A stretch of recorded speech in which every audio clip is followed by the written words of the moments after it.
Brother Nicodemus first came to the monastery of St. Elias as a broken-hearted orphan, but he stayed because of 3 things that stitched his life back together: silence, herbs, and cats. The silence cooled the grief that had burned inside his skull since childhood. The herbs gave his restless hands something useful to do. And the cats? Well, the cats simply loved him. They had no interest in history or sorrows, only in warm laps and the little songs he hummed while he weeded the garden, perched like a green shawl on the shoulder of the Aegean cliffs. The monastery was so remote that storms often made the goat trail impassable for days. When fishermen gashed their palms on hooks or shepherd boys came down with fevers, Father Gerasimos, the abbot, used to pray that the wind would calm before infection set in. Nicodemus asked if he might try another way. He had been studying the habits of the feral colony that nested among the fallen stones outside the south wall. The cats roamed miles each day for birds, lizards, and the odd scrap tossed from a fisherman's skiff. Yet every dusk they returned, drawn by the sure pouch of leftover soup bones by the garden gate. "If I tuck a little pouch of salve around a cat's neck," he proposed, "she will carry it to the harbor faster than any pilgrim on foot, wind or no wind. And when she is fed fish guts for her trouble, she'll hurry home in the dark just as faithfully." Father Gerasimos, amused, blessed the experiment. Nicodemus roasted sardines in honey to win the cat's allegiance, then stitched tiny goatskin satchels. Within a month, the orange Tom Phaedon, the black-masked twins, Cosmas and Damien, and a calico queen he called Kyra were visiting the harborside sheds regularly, returning with wax-sealed coins or letters of thanks in their empty pouches. Villagers began to slip icons of Saint Gerasmos, patron of island cats, into the waistbands of their trousers in hope of catching sight of the holy messenger animals. One late September dawn, after the equinox storms had lashed the cliffs all night, Nicodemus set out to fetch the cats for breakfast. Salt spray still hung in the air like invisible lace. Phaedon arrived first, soaked but triumphant. Cosmas and Damien were not far behind. Kyra, however, limped through the gate last, her satchel heavier than usual. Nicodemus knelt to examine her paw. Only a bruise, nothing broken. Then untied the bundle. Out slid a fragment of painted wood no bigger than his palm. A warm-faced Madonna, her cheek pressed to a child whose gold tunic shimmered even in the dull dawn light. The pigment was ancient tempera, cracked but blazing. Nicodemus' throat went dry. Every monk at St. Elias knew the legend of the Panaigi of the Storm, an icon lost 2 centuries earlier when Ottoman corsairs sacked the coastal Skete. All that had been recovered in the aftermath was a splinter of its border. Here, suddenly, lay a corner of the central panel, the mother's eye, part of her veil, and the child's hand raised in blessing. He hurried to the abbot, who touched the wood with trembling fingers. "Where did Kyra find it?" "She came from the North Cliffs," Nicodemus said. "Her paw is cut, perhaps on rocks or a shard of something else." Father Gerasmus closed his eyes. "If this is truly from the Panagia, someone may be hunting the rest. Relic dealers sometimes scour the coast after storms reveal hidden caves." The abbot ordered the monastery gates barred to visitors and sent 2 novices to scout the road. Nicodemus, meanwhile, washed Kyra's paw, calming her with anise seeds. A slow ardor ignited in his chest. He wanted to see the icon whole, restored to candlelight and prayer, rather than stashed in a collector's vault. And if someone was prowling the coast, the cats who slid through thorn and shadow better than any man would be his best compass. That afternoon, between sex and none, Nicodemus knelt in the herbarium to devise a plan. He ground dittany, bay, and melilot for the next day's poultices, but his thoughts walked northward, beyond the monastery wall, to a half-forgotten ledge called the Talon of the Archangel, where legend said a footpath once ran to an abandoned chapel. He decided to leave before dawn, taking Kyra for her nose and Phaedon for his strength. He would tell no one but Father Gerasimus, so the others would not fret. The abbot listened and sighed. I cannot forbid what your conscience demands, but cliffs swallow men even in daylight. Take the monastery's lantern, and if you meet treasure hunters, remember that gentleness sometimes disarms more surely than anger. Nicodemus slept in snatches. Shortly before Lards, he strapped bread, cheese, and a coil of clean linen into a satchel, looped Phaedon's leash through his belt, and tucked Kyra into the crook of his arm. A salt-white moon glimmered above the sea, now calm as beaten pewter. They slipped through the wicket gate, while the bell ropes still swayed from the night wind. For the first hour the path was familiar, terraces of thyme and low dry stone walls built by long-dead monks. Kyra trotted ahead despite her bandaged paw. Each time she paused to sniff an unseen trace, Phaedon chuffed, offended that the calico presumed to lead. Dawn blushed behind Mount Pangaeon when they reached the ridge beyond which no maintained trail remained. Here the earth tilted, broken by fissures choked with asphodel. Nicodemus unrolled the rope he had packed, fashioning a harness for the cats so they could leap nimbly without sliding on scree. Twice he had to crawl on hands and knees, the sea yawning blue teeth beneath him. Yet a hush filled his ribs, something between fear and elation, because the world felt newly drawn, as if God were still painting it moment by moment. Near midday they found the chapel. It crouched under an overhang, half swallowed by a seam of limestone. One wall had collapsed, revealing a mosaic floor patterned with crosses and fish, like a child's marbles scattered in sand. Vines throttled the roof beams. At the broken threshold Nicodemus saw fresh scuff marks. Boot heels, not goat hooves. Phaedon hissed. Kyra lowered her belly to the ground, ears pivoting. Inside, incense still hung faintly, proof that someone had burned it in recent hours. A makeshift altar stood against the back wall, a beer crate draped in purple, on which rested several wooden panels wrapped in oilcloth. Nicodemus swallowed. He recognized the curved contour of an icon's upper corner, matching the fragment in his pouch.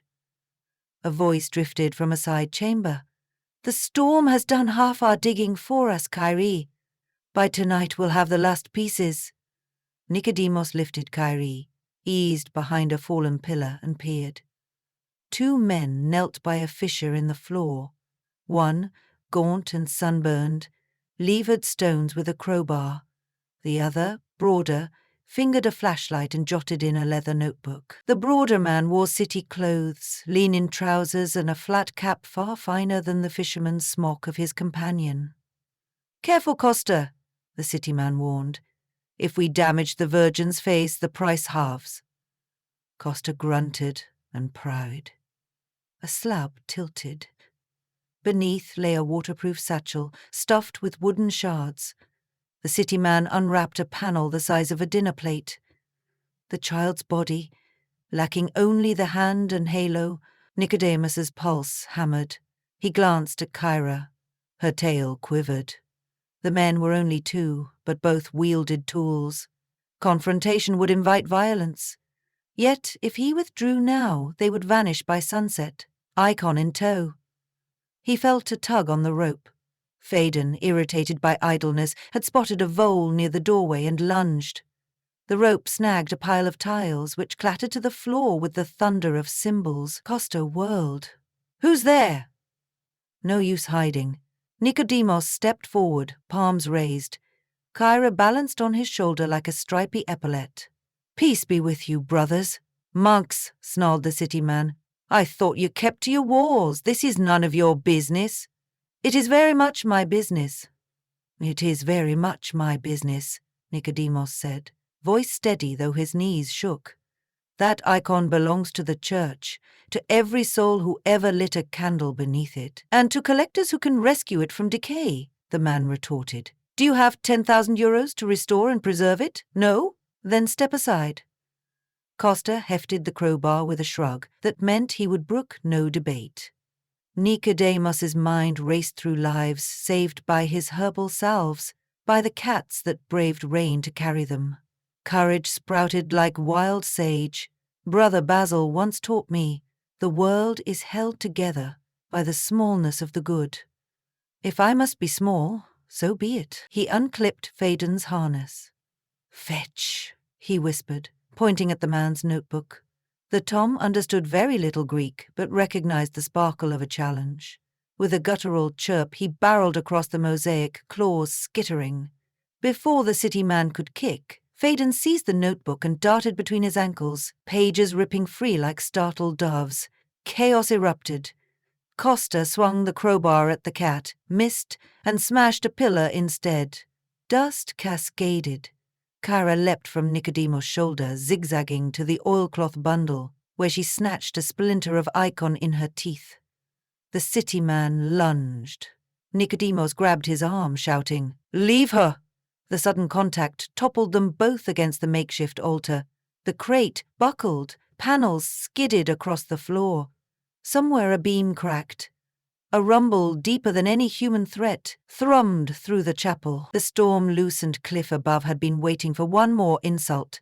Stones rained from the ceiling. Sunlight lanced through a new hole, illuminating a swirl of dust and gold leaf.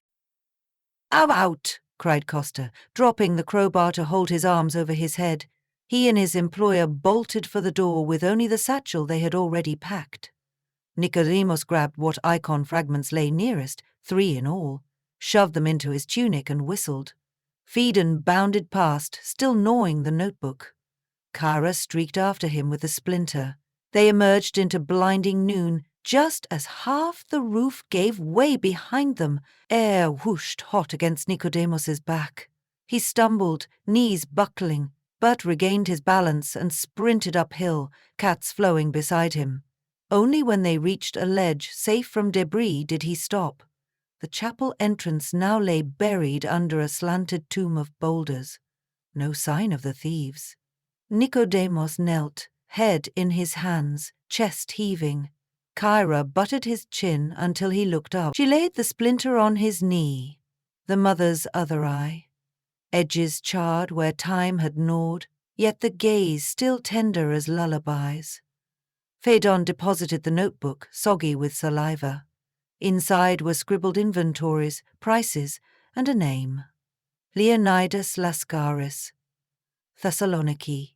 If the men had escaped with even part of the icon, they would need a boat. The nearest cove was 2 hours south, through brush. Nicodemos refastened the cat's harnesses and descended. The path grew treacherous, burrowing between walls of thorns sweeter with figs than pain.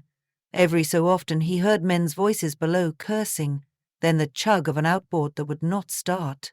When he finally broke through the last screen of rock, he saw them. Costa, knee-deep in surf, yanking a rope attached to a motor dinghy. Lascaris bent over the engine, dripping sweat and fury. Nicodemus scanned the pebbled beach. Farther along, a rusted winch jutted from a jetty, where monks once hauled fishing nets. He whispered to the cats, "Distract them." Phaedon, tail high, strutted toward the dinghy, emitting indignant yowls as if berating them for trespass. Lascaris straightened, recognition flaring, and swore. He grabbed a stone to throw, but Kyra burst from behind Phaedon, somersaulting through foam in a calico blur. The absurdity caught both men off guard. Nicodemos sprinted to the winch, gritted his teeth, and turned the iron wheel left. A chain hidden under seaweed tightened. With a groan, the jetty's ancient gate, once used to corral sheep for washing, swung outward in the water, blocking the dinghy's prow. Costa tried to shove past, lost footing, and fell. Lascaris dove to help, but the tide, cunning as cats, pressed them into the wicker of the gate. A shout echoed from the ridge. 2 novices from St. Elias, sent earlier by Father Gerasimos, appeared waving staffs. Lascaris sagged, fury dissolving into fatigue. The fight oozed out like water from cracked clay. By sunset, the Coast Guard had arrived. Nicodemos sat on a boulder, stroking Kyra, while Phaedon paraded before the officers, proud as a crusader. The stolen satchel, recovered from the dinghy, contained 5 fragments, but lacked the 3 Nicodemos had rescued. When all were laid together on a blanket, Abbot Gerasimus summoned, mummoned by mule knelt and wept. The child's hand completed the gesture of blessing.